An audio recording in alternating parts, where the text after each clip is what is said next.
Di video ini saya akan menjelaskan bagaimana cara pemeliharaan kontaktor teman-teman. Karena pemeliharaan kontaktor ini sangat penting sekali karena untuk menjadikan kontaktor ini menjadi awet, tahan lama dan tidak mudah rusak.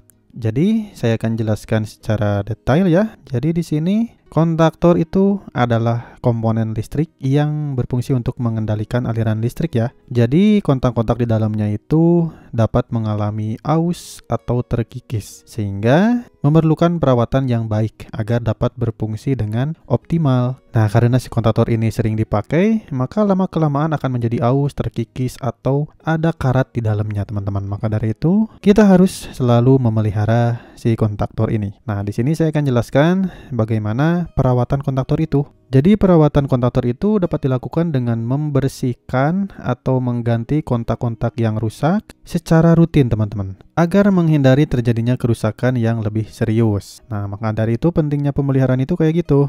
Jadi kita bisa mengecek dalamnya apakah sudah rusak, jika rusak diganti, atau sudah aus atau berkarat, kita bisa membersihkannya teman-teman. Nah, di sini saya akan jelaskan bagaimana tahapan pemeliharaan kontaktor itu. Jadi jika kontaktor ini sudah dalam posisi terpasang, bisa dilepas dulu atau bisa langsung dibuka sama teman-teman. Jadi di sini ada tahapannya, yaitu matikan aliran listrik pada sistem yang menggunakan kontaktor. Jadi teman-teman bisa di-off-kan dulu untuk MCB-nya, bisa dimatikan dulu untuk saklarnya yang tertera di panelnya. Lalu teman-teman bisa dibuka untuk tutup kontaktor dan periksa kondisi kontak-kontaknya. Jadi di dalam sini kan ada kontak-kontak semacam kayak saklar ya. Karena di sini kontaktornya sering bekerja, maka mungkin ada sedikit aus atau berkarat, maka teman-teman bersihkan. Di sini nomor 3, bersihkan kontak-kontak dari debu atau kotoran menggunakan kain kering atau sikat yang halus. Nah, sikat yang halus ini biasanya di dalam kontaktor ini yang kontaknya itu ya sering berkarat teman-teman. Maka dari itu teman-teman bisa disikat yang halus. Atau jika pun tidak ada ausnya, maka teman-teman bisa membersihkan kotorannya dengan kain kering.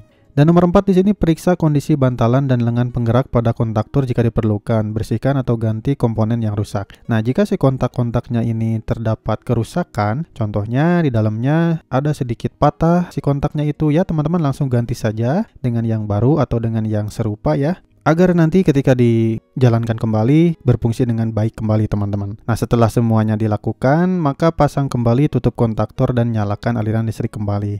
Sehingga jika sudah memelihara kontaktor ini, teman-teman bisa digunakan kembali. Nah, untuk selanjutnya, kerusakan yang sering terjadi di kontaktor itu teman-teman ada kontak yang terkikis atau aus, atau bantalannya yang aus atau patah juga karena sering jeklak-jeklek ya biasanya. Karena sering kerja, maka bantalannya atau aus atau patah. Nah, karena hubungan arus pendek ini, maka menyebabkan si kontaktor ini kan sering jeklak-jeklek nih. Maka dari itu terjadi aus di dalam si kontak ini teman-teman. Jadi untuk kesimpulannya teman-teman, pemeliharaan kontaktor yang baik dapat memperpanjang umur kerja dari komponen listrik ini dan menghindari terjadinya kerusakan yang lebih serius. Maka dari itu penting sekali teman-teman untuk memelihara si kontaktor ini. Jangan terus-terusan dijalankan. Jangan juga sering ceklek gitu. Maksudnya itu sering trip lah untuk kondisi si kontaktornya. Kalau sering trip kan nanti ada berkarat atau aus. Sehingga jika sering trip si kontaktor ini, nanti dalamnya sering kita ganti. Sehingga dapat menguras budget kita teman-teman kayak gitu. Oke, jadi mudah-mudahan bermanfaat teman-teman. Ini hanya sekilas saja pentingnya pemeliharaan kontaktor di industri. Mudah-mudahan bermanfaat. Ditunggu untuk video saya yang selanjutnya.